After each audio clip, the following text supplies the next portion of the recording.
I was having dinner at my son's place when my neighbor called, his voice shaking. Are you at home right now? No, I said, I'm eating with my son. He whispered, then who's inside your house at this moment? My son burst out laughing.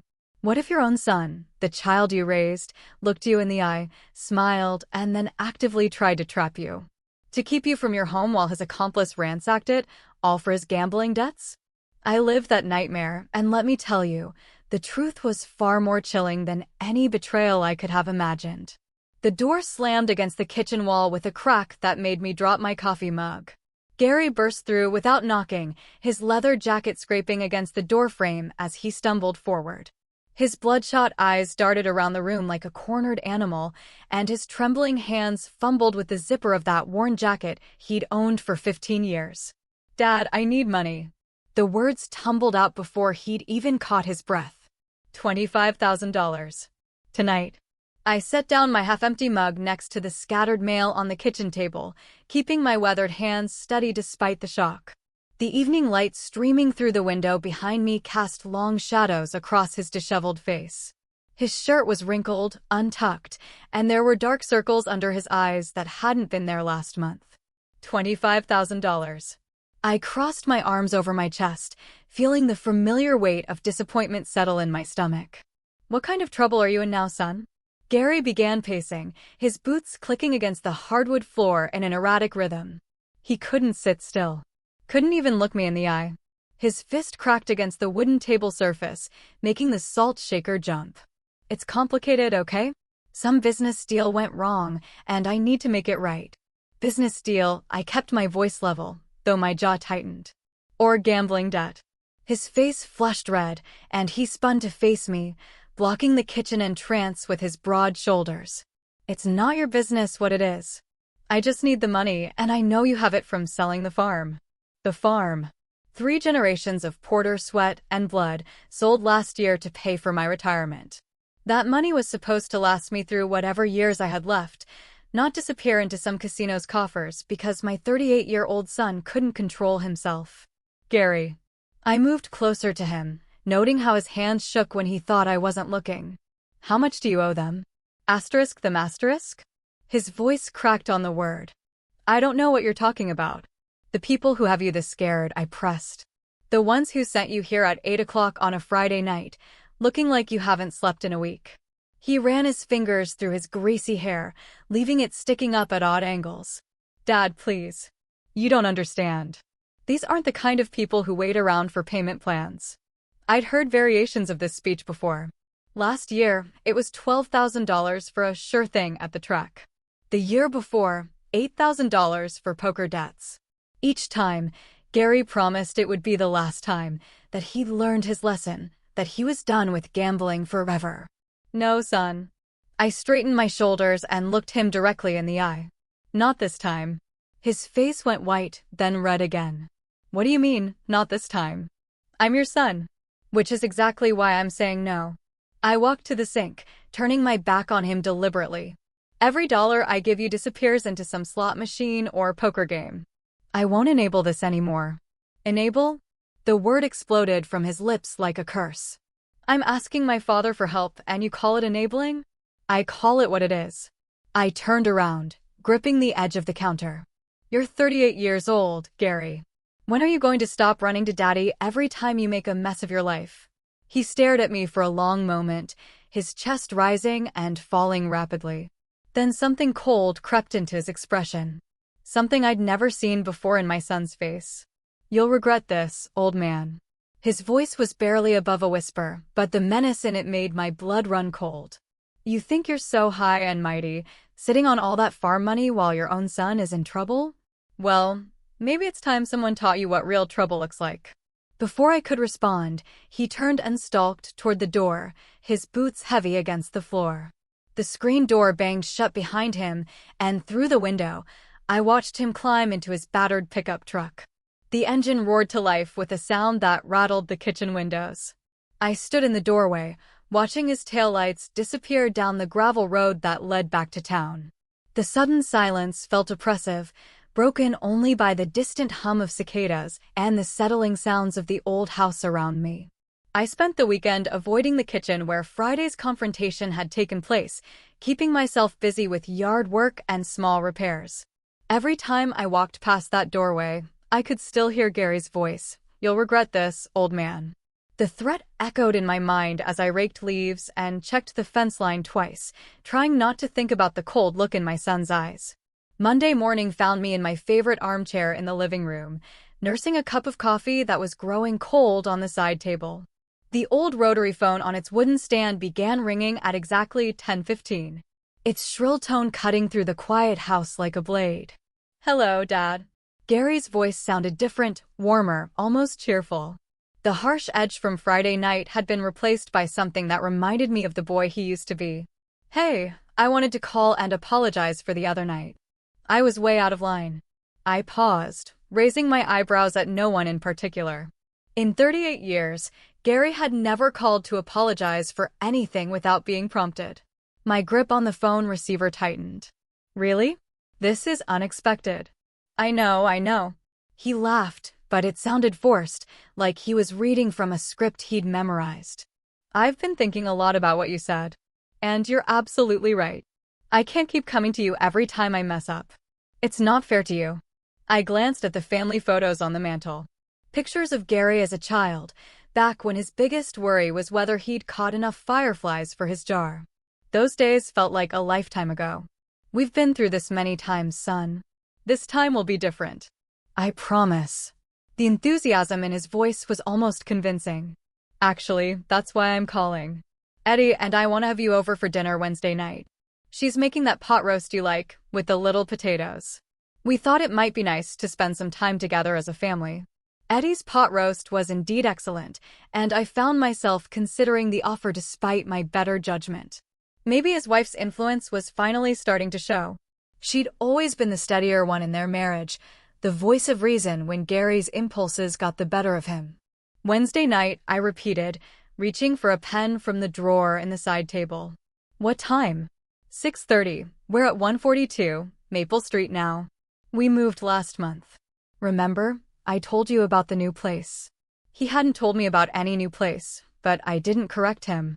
"It's the blue house with the white shutters, right across from the elementary school." I wrote down the address on a napkin, noting how quickly he rattled off the details. Most people pause when giving directions to their own home, visualizing the route or double-checking house numbers in their mind. Gary spoke like he was reading from a piece of paper. "Eddie's really excited about having you over," he continued. "She keeps talking about how we need to be a real family again. You know how she is about family dinners and traditions." That much was true. Eddie had always been the one to organize holiday gatherings and birthday celebrations, usually over Gary's protests that such things were too much trouble. It was one of the things I genuinely liked about my daughter-in-law. "Well," I said slowly, staring at the address I'd written. "I suppose I could come by." "Great. That's just great, Dad. We'll see you Wednesday at 6:30. And Dad, thanks for giving me another chance. I know I don't deserve it, but I'm grateful." The line went dead before I could respond. I sat there holding the phone, listening to the dial tone and staring at the napkin in my other hand. Something about the conversation felt rehearsed, like Gary had practiced every word before dialing my number. But then again, maybe that wasn't such a bad thing. Maybe he'd finally realized he needed to put real effort into rebuilding our relationship. Maybe Eddie had convinced him to swallow his pride and make things right. I hung up the phone and looked at the address again, 142 Maple Street. The paper felt light in my fingers, but somehow the weight of the decision pressed down on my chest like a stone. The evening news droned in the background as I picked at my dinner, Gary's invitation weighing on my mind like an anchor. Every few minutes, my eyes drifted to the napkin on the coffee table where I'd written the address, 142 Maple Street. Even after I'd turned off the television and made my rounds through the house, checking locks with more care than usual, those numbers followed me. By 10 o'clock, I found myself lying on my bed, fully dressed except for my shoes, staring at the ceiling fan as it cast shifting shadows across the walls. The digital clock on my nightstand glowed green in the darkness. 10:47, then 11:23, then 11:58. Sleep wouldn't come. Every time I closed my eyes, I saw Gary's face from Friday night. Not the apologetic voice from today's phone call, but the cold stranger who'd threatened me in my kitchen. The son I'd raised would never have looked at me that way. But then again, the son I'd raised wouldn't have needed $25,000 from loan sharks either. I thought about the last time Gary had called me from a casino. 2 o'clock in the morning, his words slurred from whatever he'd been drinking. "Dad, I need a ride home. My truck won't start." When I'd arrived, I'd found him stumbling around the parking lot, his wallet empty and his pride nowhere to be found. He'd slept in my passenger seat the entire drive home, snoring like the little boy who used to fall asleep during long car trips to visit his grandmother. The boy who'd spent summer afternoons in my garage, handing me tools and asking endless questions about engines and carburetors. The teenager who'd proudly shown me his first paycheck from the hardware store. The young man who'd promised to make something of himself, to be better than the small-town life he'd inherited. When had that boy disappeared? When had gambling become more important than family, more important than self-respect? I got up and walked to the window, looking down at the street where Gary's truck had peeled out 3 nights ago. The pavement was empty now, lit only by the single street light at the corner. Somewhere out there, my son was planning something. I could feel it in my bones, the way I used to sense storms coming across the farmland. But maybe I was wrong. Maybe today's phone call had been genuine. Maybe Hetty really had convinced him to change, to make an effort at rebuilding what we'd lost. She was a good woman, steady and practical in ways that Gary had never learned to be. If anyone could straighten him out, it would be her. I returned to the bed and picked up the framed photo from my nightstand. Gary at age 12, grinning gap-toothed next to the go-kart we'd built together in the garage. His hands were dirty with motor oil, and his eyes sparkled with the pure joy of accomplishment. That boy had believed anything was possible if you worked hard enough for it. Maybe some part of that boy still existed. Maybe Wednesday night's dinner would be the first step toward finding him again. The clock read 12:34 when I finally felt my eyelids growing heavy. I clutched the photo against my chest and let myself drift toward sleep. Though an uncomfortable feeling I couldn't quite name continued to gnaw at the edges of my consciousness. Tomorrow would bring whatever it brought. For now, I had to try to trust that my son still existed somewhere inside the desperate man who'd stood in my kitchen demanding money.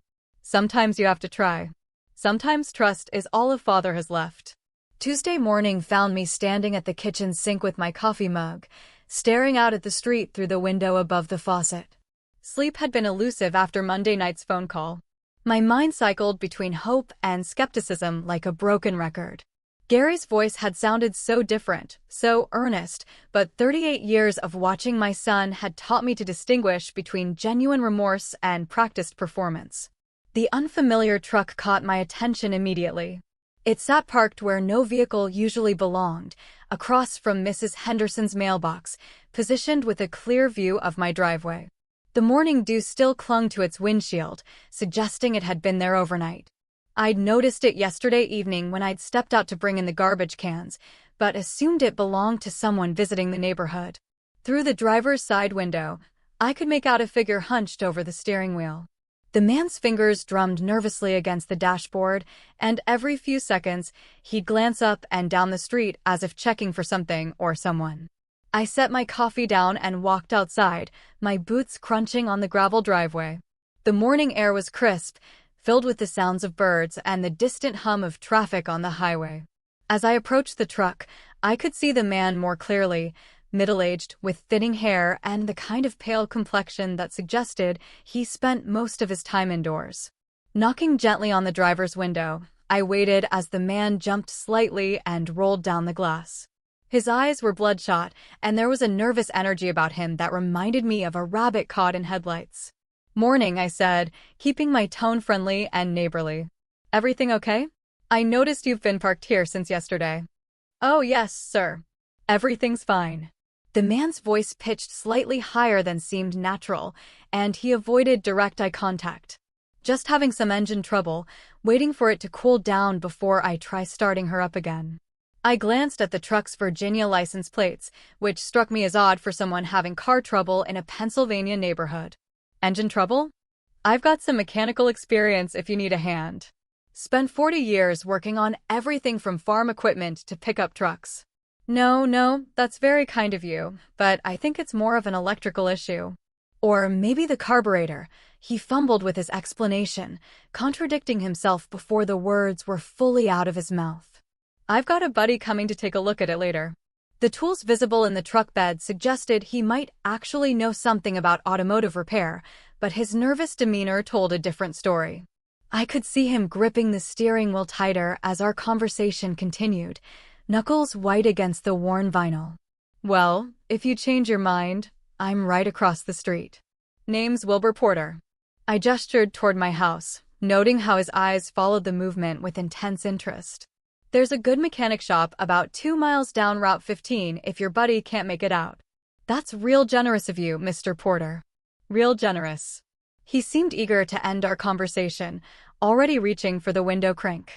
I'm sure we'll get it sorted out soon enough. All right then. I stepped back from the truck, but something about the entire interaction felt wrong. The man's explanation had been too detailed for someone with genuine car trouble, and his nervousness seemed disproportionate to a simple mechanical problem. You take care now. Walking back toward my house, I found myself looking over my shoulder at the truck one more time. The man had already rolled up his window and was back to drumming his fingers on the dashboard, occasionally glancing at my property with what looked like calculated interest rather than casual observation. I finished my coffee, standing by the kitchen window, watching the truck and trying to shake the feeling that I'd just been lied to by a complete stranger.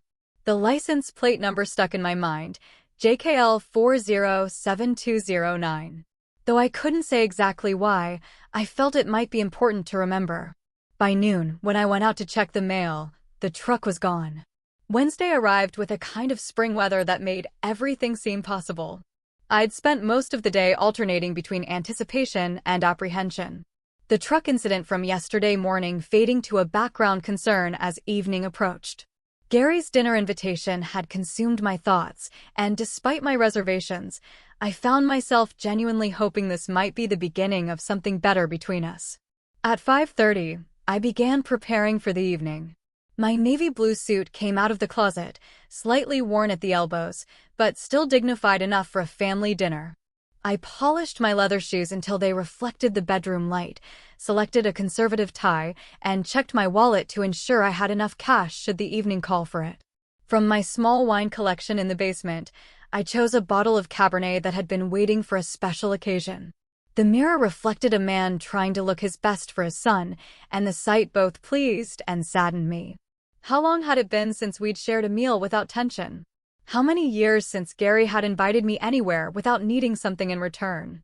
Stepping outside at 6 o'clock, I nearly collided with Elmer Jenkins, who was watering the flower bed that bordered our properties. His weathered face broke into a smile when he saw my formal attire. Well, now don't you look sharp this evening, Wilbur? Special occasion. Gary invited me to dinner. I held up the wine bottle with what I hoped was casual confidence. First time in quite a while that we've done something like this. Elmer's expression softened with genuine warmth. That's wonderful news. Family is the most important thing we've got, especially at our age. I'm glad to hear you two are working things out. We'll see how it goes, I admitted. I appreciated his optimism even if I couldn't fully share it. You know how these things can be. I do indeed. He turned off his garden hose and leaned against the fence post. But sometimes all it takes is someone extending a hand first. Sounds like Gary's trying to do that. The drive to Gary's neighborhood took me through the familiar streets of Riverside, across the bridge that spanned the narrow river the town was named for.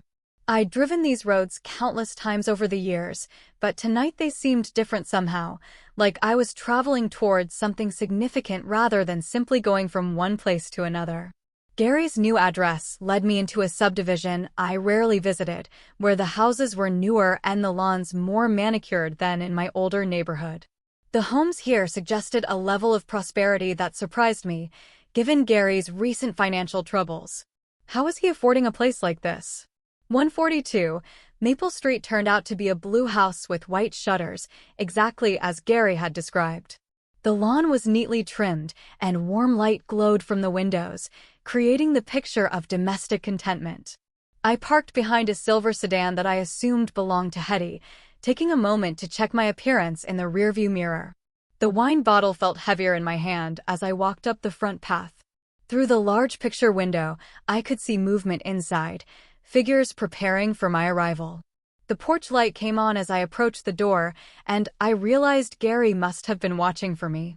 Taking a deep breath, I pressed the doorbell and waited. This was it, the moment when we'd discover whether my son's invitation had been genuine or just another performance in a long series of disappointments. The sound of footsteps approached from inside, quick and eager. The door opened before the bell had finished chiming. Gary's smile was so wide it looked painful, stretching across his face with an intensity that immediately put me on guard. Before I could fully step onto the porch, he'd pulled the door open completely and was reaching forward to shake my hand with both of his. "Dad, you made it. Right on time, just like always." His voice carried that same artificially cheerful tone from Monday's phone call, pitched slightly higher than his normal speaking voice. Come in, come in. Hetty's been cooking all afternoon." Hetty appeared beside him almost instantly, as if she'd been waiting just inside the doorway. Her hands fluttered nervously as she reached for the wine bottle, and I noticed they trembled slightly when she took it from me. "Mr. Porter, it's so good to see you. This is such a beautiful wine. You really didn't need to bring anything, but it's so thoughtful." The words tumbled out of her mouth in a breathless rush, and she clutched the bottle against her chest like a shield. The interior of the house struck me immediately as overly prepared. Every surface gleamed with fresh cleaning, and I could smell the lingering scent of furniture polish mixed with cooking aromas. Fresh flowers sat in a crystal vase on the coffee table, expensive-looking roses that seemed out of place in Gary's typically casual lifestyle. "Let me take your jacket, Dad." Gary was already behind me, helping me out of my suit coat with the kind of attentive service I'd never experienced from him before. "You look great. Really sharp. That tie brings out your eyes." The dining room had been transformed into something resembling a magazine photograph. China plates I'd never seen before were arranged with mathematical precision, flanked by silverware that caught the light from multiple candles scattered across the table. The overall effect was beautiful, but it felt more like a stage set than a family dinner. "Gary tells me you haven't seen the house since we moved in," Hetty said, leading me toward the dining area. "We've done so much work on it. Gary's been incredibly handy with all the improvements." I followed her, noting how she avoided direct eye contact while speaking. Her movements were quick and efficient, but there was an underlying tension in the way she held her shoulders, as if she was bracing herself for something. The meal itself was impressive. Perfectly prepared steak, creamy mashed potatoes, and green beans that were still crisp. Everything was served on those unfamiliar china plates, and Gary made a show of opening my wine with a corkscrew that looked like it had been purchased specifically for the occasion. "A toast," Gary announced, raising his glass with theatrical flourish. "To second chances and family. To putting the past behind us and moving forward together." The wine was good, but I found myself studying my son's face as he drank. His eyes kept darting to his watch. Quick glances that he probably thought I wouldn't notice. Each time he checked the time, his smile seemed to tighten slightly around the edges. "Tell me about your work, Gary." I cut into my steak, which was cooked exactly how I preferred it. "Things going better for you lately?" "Much better, Dad. Much better."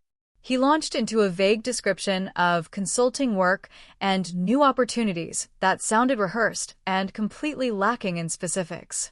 "I've really turned things around, Hetty can tell you. I'm a different person now." Hetty nodded enthusiastically, but her smile looked strained. "He's been working so hard, really dedicated to making positive changes." Her hands were busy throughout the conversation, constantly serving more food, refilling water glasses, and adjusting napkins that didn't need adjusting. The conversation felt choreographed, with both Gary and Hetty steering away from any topics that might lead to uncomfortable territory. When I asked about their finances or Gary's specific employment, the answers became even more evasive, filled with generalities and quick subject changes. "Remember when you taught me to change the oil in that old Buick?" Gary's laugh sounded forced as he launched into a carefully selected childhood memory. "I must have spilled more oil on the garage floor than actually made it into the engine." These shared recollections felt different from natural family reminiscing, too polished, too deliberately chosen to present Gary in the most favorable light possible. It was as if he'd prepared a mental list of safe, positive memories to deploy whenever the conversation threatened to veer toward recent difficulties. Throughout the meal, I became increasingly aware that I was watching a performance rather than participating in genuine family time. Both Gary and Hetty seemed to be working from a script, hitting predetermined emotional beats with the precision of actors who'd rehearsed their roles extensively. My phone rang as we were finishing the main course, its shrill tone cutting through Gary's story about potential business expansion opportunities. Both Gary and Hetty froze for a fraction of a second before Gary's expression shifted to forced casualness. "Go ahead and answer it, Dad. Don't mind us." But as I reached for the phone, I caught something in Gary's eyes. A flash of genuine panic that he couldn't quite hide behind his practiced smile. My phone's sharp ring sliced through the dinner conversation like a blade through silk. Gary's fork paused midway to his mouth, and Hetty's hands froze while reaching for the wine bottle. The sudden silence felt heavy, broken only by the continued ringing that seemed louder with each pulse. "Sorry, let me just check who this is." I reached into my jacket pocket, feeling the vibration against my fingers. The caller ID showed Elmer Jenkins, and I felt a small surge of warmth seeing my neighbor's name. "Go ahead and answer it, Dad. Don't mind us." Gary's voice carried that same artificial cheerfulness from earlier. But I caught something else underneath, a tightness that hadn't been there moments before. "Elmer, what can I do for you?" I stepped slightly away from the table, phone pressed to my ear, trying to maintain dinner etiquette while Gary and Hetty watched with expressions that seemed too carefully composed. "Wilbur, I hope I'm not interrupting anything important." Elmer's familiar gravelly voice came through clearly, tinged with concern. "I was just wondering, are you home tonight? I thought I saw your car in the driveway earlier, but now I'm not so sure." "No, I'm actually at Gary's place for dinner." "Why? Is everything okay?" The words felt strange in my mouth, and I noticed Gary gripping his wine glass when Elmer spoke again. His voice carried a note of alarm that made my stomach clench. "Wilbur, there are lights moving around inside your house. Not normal lights, flashlight beams, like someone searching through rooms. I've been watching for about 10 minutes now." The fork slipped from Gary's fingers, clattering against his plate with a sound that seemed to echo through the suddenly quiet dining room. Hetty's face had gone pale, and she was clutching the wine bottle like an anchor. "What do you mean? Lights moving around?" My voice sounded distant to my own ears, as if someone else was speaking the words. "Are you certain?" "Dead certain. I was out checking my mailbox when I noticed them. First in your living room, then the kitchen, now they're upstairs. Whoever it is, they're being systematic about it. Should I call the police?" The room around me seemed to tilt slightly, and I felt my free hand instinctively reach for my car keys in my pocket. "Yes, call the police. I'm coming home right now. Be careful, Wilbur. I don't know if they're still inside or not. I'll keep watching from my window until you get here." I ended the call and looked up to find Gary and Hetty staring at me with expressions that would have been comical under different circumstances. Gary's mouth hung slightly open, and Hetty was still holding dishes she'd been clearing, frozen like a statue. "Someone's in my house," I announced, already moving toward where I'd left my jacket. "I need to get home right now." Gary's response came too quickly, his laughter pitched too high and too loud for the small dining room. "Oh, come on, Dad. Old Elmer's probably just seen tree shadows or something. You know how he gets. Always thinking he's still on guard duty from his army days." The dismissive tone in my son's voice struck me wrong, especially coming so fast after Elmer's worried call. I paused after putting on my jacket, studying Gary's face in the flickering candlelight. His smile looked strained, and there was something desperate in his eyes. "Elmer's not confused, Gary. He knows the difference between shadows and flashlight beams moving through a house." I pulled my jacket on fully, checking that my keys were secure. "Someone's robbing my home while I'm sitting here eating dinner. Dad, please." Hetty's voice was barely above a whisper, and her hands were trembling as she set down the dishes she'd been holding. Maybe there's some explanation. But I was already moving toward the front door, my mind racing with thoughts of what might be happening to my belongings, my memories, everything I'd worked for over the years. The timing felt wrong, too convenient. But I pushed that thought aside in favor of getting home to assess the situation. Gary rose from his chair so quickly, it nearly toppled backward. His face shifting from fake concern to something that looked almost like panic. Gary's movement to block my path was swift, but clumsy. His desperation finally breaking through the careful facade he'd maintained all evening. His hands came up in what might have been meant as a casual gesture, but his body language screamed panic. "Whoa, hold on there, Dad. You're getting all worked up over nothing." His laughter rang false in the small space, echoing off the walls with an edge of hysteria. Elmer's 72 years old. The man probably can't see his own hand in front of his face at night. I stopped moving toward the door, not because Gary's words made sense, but because something in his tone reminded me of the boy who used to lie about broken windows and missing cookies. The same overeager explanations, the same desperate need to be believed despite obvious evidence to the contrary. "Gary, move aside." I kept my voice level, but firm. Elmer's eyesight is fine, and he's not the type to call about shadows. "Someone is in my house." "Look." "Okay. Maybe you did see something."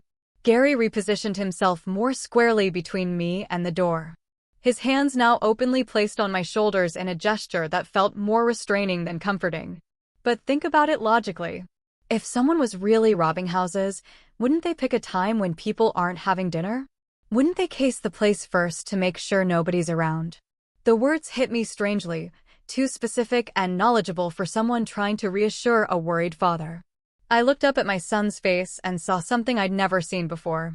The cold calculation of someone who knew exactly what was happening and was desperate to prevent me from discovering it. "How do you know they didn't case the place?" The question came out before I could stop it. And I watched Gary's expression flicker with something that might have been fear. "I don't. That's what criminals do, right? They plan these things out." His grip on my shoulders tightened, and I realized he was physically preventing me from moving forward. "Dad, please, let's just finish dinner and then drive over together. I'll come with you to check everything out." Behind Gary, Hetty had gone completely still, a dish towel clutched in her white-knuckled hands. When our eyes met, she looked away immediately, but not before I caught the guilt written across her features as clearly as if she'd confessed aloud. "Get out of my way, son." The words came out harder than I'd intended, carrying decades of parental authority that Gary had always responded to as a child. "I'm going to check on my house now." "Dad, you're being unreasonable. Think about this rationally." "Rationally?" I stepped closer to him, close enough to see the sweat beading on his forehead despite the cool evening air. Rationally would be trusting my neighbor's word over the protests of a son who's lied to me more times than I can count.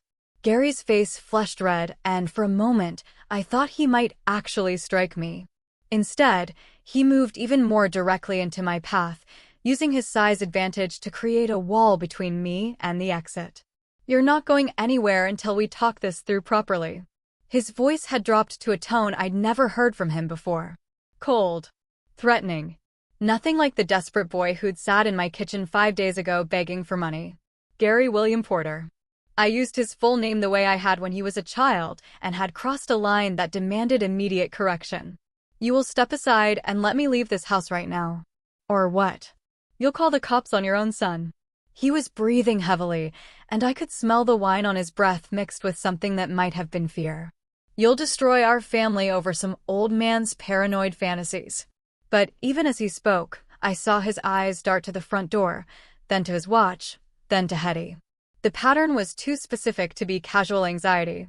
He was tracking time, measuring it against something else, something that required me to stay exactly where I was for a predetermined period. "It's not paranoid if someone's actually in my house, Gary." I took a step forward, testing his resolve. "And if you don't let me pass, I'm going to start wondering why my own son is so determined to keep me away from home on the exact night someone decides to rob it." The accusation hung in the air between us like poison gas. And I watched my son's face go through a series of micro-expressions: shock, guilt, anger, and finally, a desperate sort of resignation that told me everything I needed to know. Gary's hand shot forward and twisted the deadbolt with a sharp metallic click that echoed through the hallway like a gunshot. The sound seemed to hang in the air between us, final and unmistakable in its meaning. He pocketed the key with deliberate slowness, his eyes never leaving mine. "You're not leaving, Dad.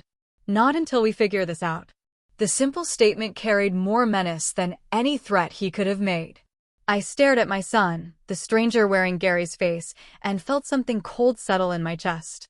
The boy I'd raised was gone, replaced by someone capable of locking his own father in a house, while accomplices ransacked the family home. "Gary." My voice was steady, though my heart hammered against my ribs. "Unlock that door right now." "I can't do that." He leaned back against the door, arms crossed, no longer bothering to maintain even the pretense of concern. "Not until you calm down and listen to reason." Behind him, Hetty had pressed herself against the dining room wall, the dish towel still clutched in her hands. Her face showed the kind of horror that comes from watching someone you thought you knew transform into someone unrecognizable. "Listen to reason?" I kept my voice calm, though every instinct screamed at me to force my way past him. "Son, you just locked me in your house against my will while someone robs mine. What possible reason could justify that? You don't understand the situation you're in." Gary's tone carried a warning that made my skin crawl. There are people involved in this that you don't want to cross. People who don't forgive debts or accept excuses. The admission hit me like a physical blow. Not just that Gary had planned this, but that he was willing to sacrifice his own father to solve problems he'd created through his gambling addiction. I thought about the $25,000 he'd demanded, about the cold look in his eyes when I'd refused, about his promise that I'd regret my decision. "I need to use the bathroom," I said quietly. Gary's expression shifted to suspicion, but basic human decency, or perhaps the last remnants of his upbringing, prevented him from refusing outright. "Fine, but don't try anything stupid." The bathroom was at the back of the house, and I knew from previous visits that it had a window facing the backyard.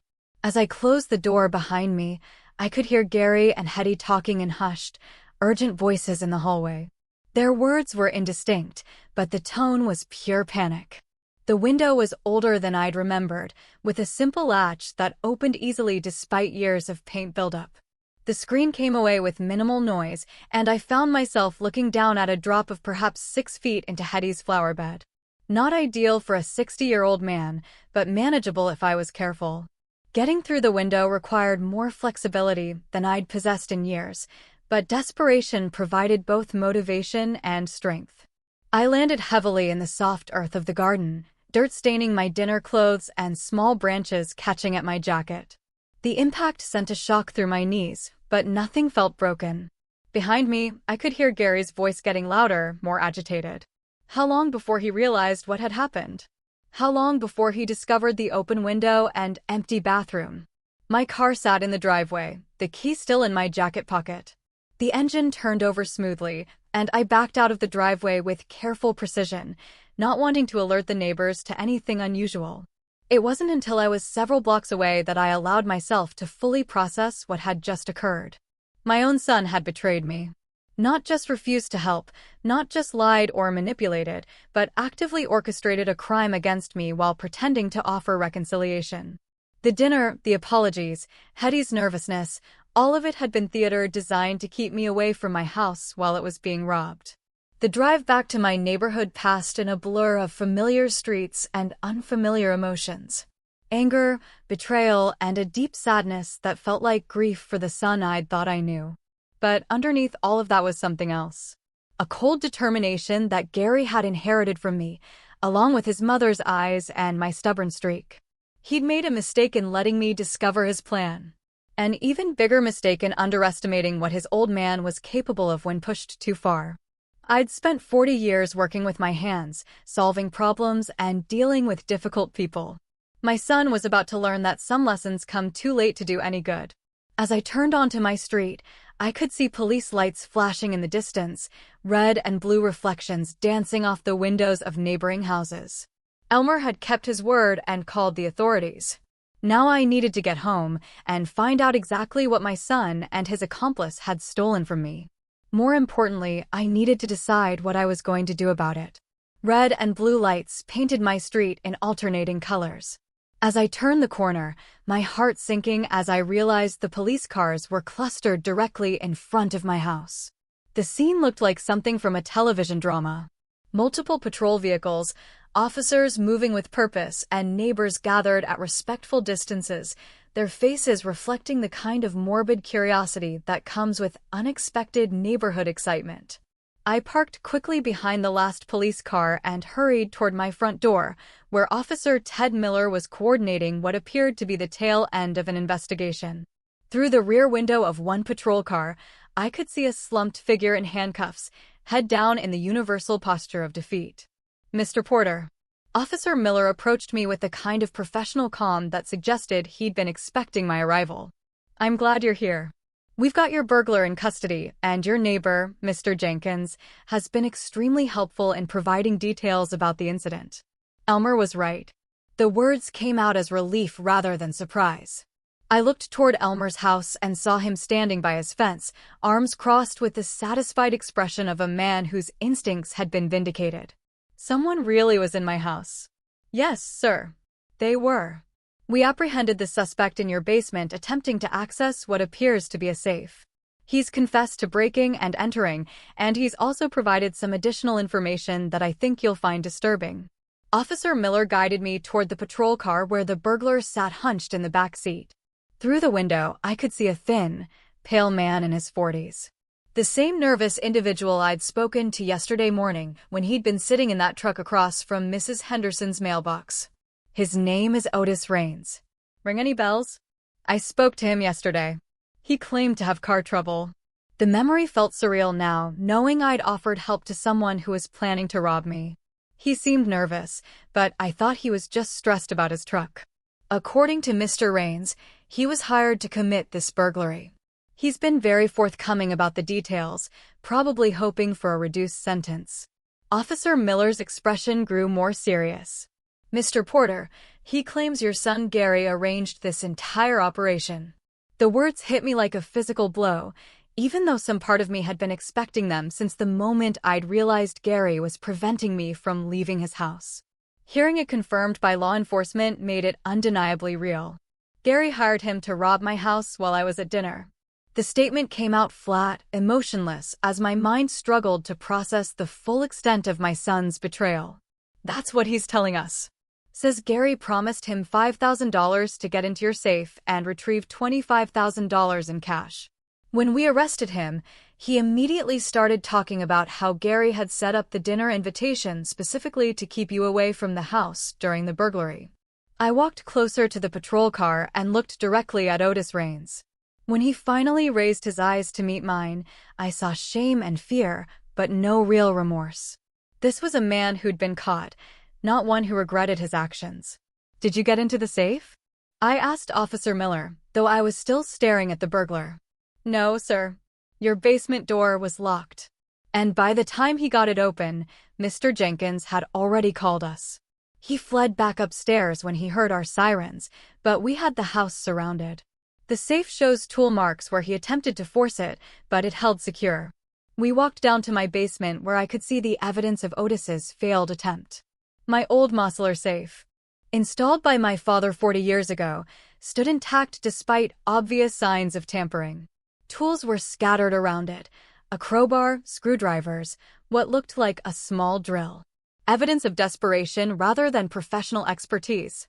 "Everything appears to be undisturbed," Officer Miller said, making notes on a clipboard.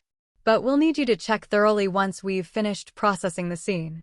Back outside, Elmer approached with the measured stride of a man who'd been proven absolutely right about something important.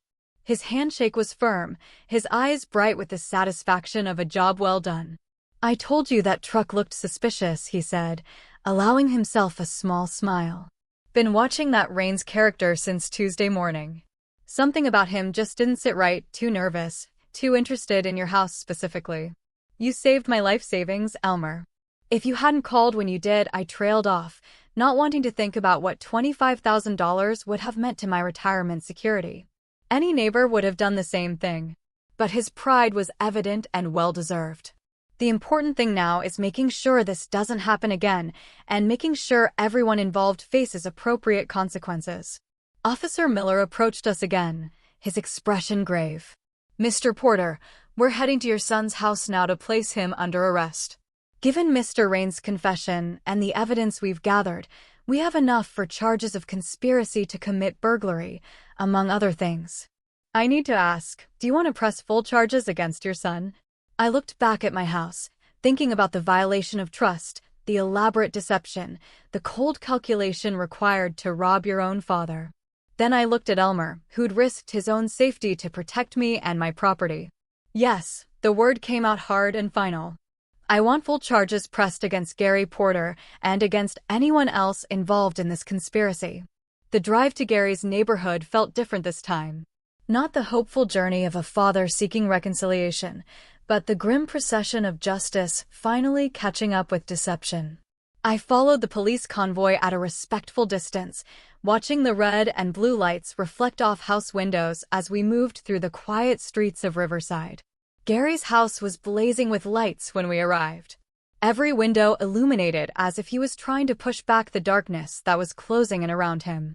Through the large picture window, I could see frantic movement. Gary pacing like a caged animal, Hetty moving between rooms with what looked like suitcases in her hands.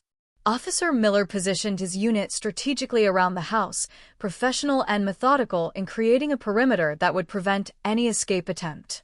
I parked across the street, close enough to witness justice, but far enough to stay out of the way of police operations. The front door opened before Officer Miller could knock. Hetty stood in the doorway, her face pale and drawn, looking like someone who'd been crying for hours. Behind her, Gary was visible, his earlier confidence completely evaporated, replaced by the desperate expression of a man whose careful plans had collapsed completely. "Mrs. Porter, we have a warrant for your husband's arrest." Officer Miller's voice carried easily across the quiet street. Professional but firm. "Is Gary Porter inside?" "He's here." Hetty's voice was barely audible, but she stepped aside to allow the officer's entry. "He's been expecting you."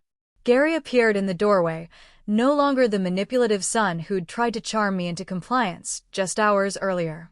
His shirt was rumpled, his hair disheveled, and his hands shook visibly as Officer Miller began reading his rights. "You have the right to remain silent. Anything you say can and will be used against you in a court of law." "This is ridiculous." Gary's voice cracked as the handcuffs clicked into place. "You're destroying a family over some old man's paranoid fantasies. My father doesn't know what he's talking about." "Gary William Porter, you're under arrest for conspiracy to commit burglary, solicitation of criminal activity, and conspiracy to commit theft." Officer Miller's tone remained professional despite Gary's protest.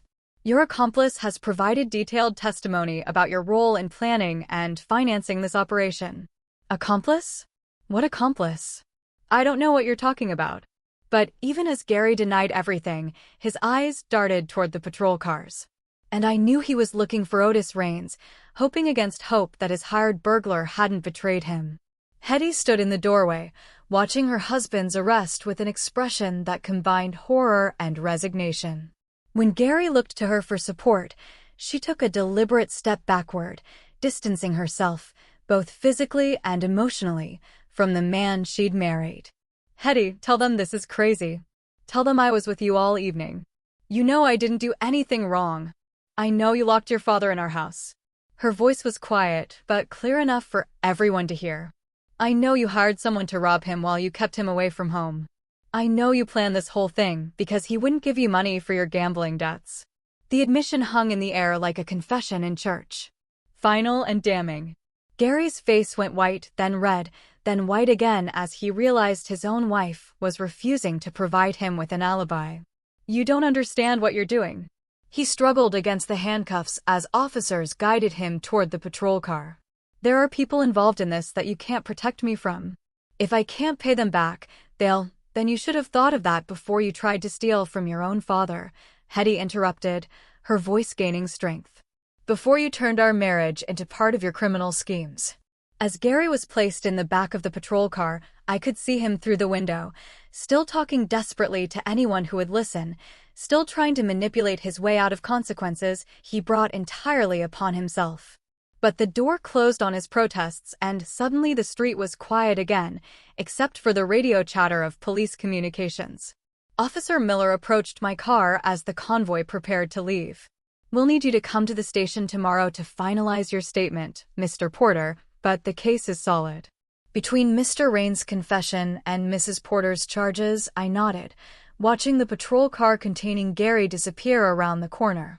38 years of fatherhood, and it had come to this. My son handcuffed in the back of a police car, facing prison time for trying to rob his own father.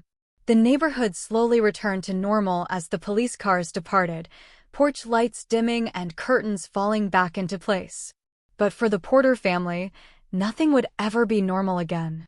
2 days had passed since the arrests, and Friday afternoon found me sitting on my front porch with Elmer, sharing a quiet beer and watching the neighborhood settle into its weekend rhythm.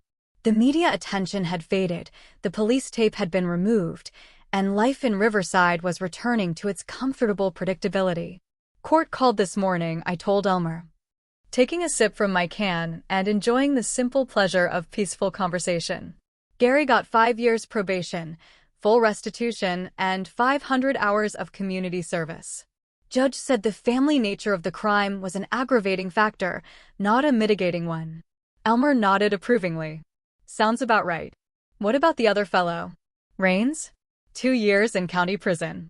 Judge wasn't as lenient with him, being a repeat offender and all." I looked across the street where the empty space in front of Mrs. Henderson's house reminded me of where this whole drama had started. Funny thing is, I almost feel sorry for Gary. Almost. Almost counts for something, I suppose. Elmer set down his beer and leaned back in his chair. "Shows you're still his father, even after everything that happened."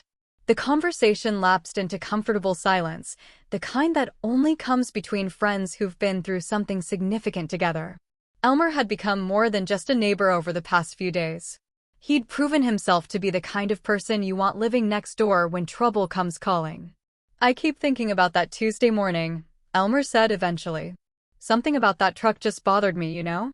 Couldn't put my finger on it at first, but it was like watching someone case a house in broad daylight. Your instincts were spot on. If you hadn't been paying attention, if you hadn't called when you did," I shook my head, not wanting to dwell on what might have happened. "Those savings represent 40 years of work, Elmer. My entire retirement fund was in that safe. Well, it's still there, and that's what matters." He gestured toward my house with obvious satisfaction. "And now you know your home security is solid. That old safe of your father's proved its worth." I'd spent the previous day upgrading my security system, installing motion sensors, and improving the locks on my doors and windows, not out of paranoia, but out of practical acknowledgement that trust once broken needed to be rebuilt gradually and with appropriate precautions. "Heard from Hetty yesterday," I mentioned, knowing Elmer would be interested in the aftermath. "She's filing for divorce. Said she can't be married to someone who'd victimized his own family for gambling money. Smart woman. She seemed like she was caught in the middle of something she never signed up for." Elmer's tone was sympathetic. "Any word on whether Gary's getting help for his gambling problem? Court-mandated counseling as part of his probation. Whether it takes or not." I shrugged, trying to balance hope with realism. "I suppose that's up to him now. I can't fix him, and I can't keep enabling him by bailing him out of trouble." The afternoon sun was warm on my face, and for the first time in days, I felt truly relaxed. The crisis was over. Justice had been served, and life could move forward. Not the same as before. Trust once shattered leaves permanent scars, but forward nonetheless. "You know what the strangest part of all this was?" I asked Elmer.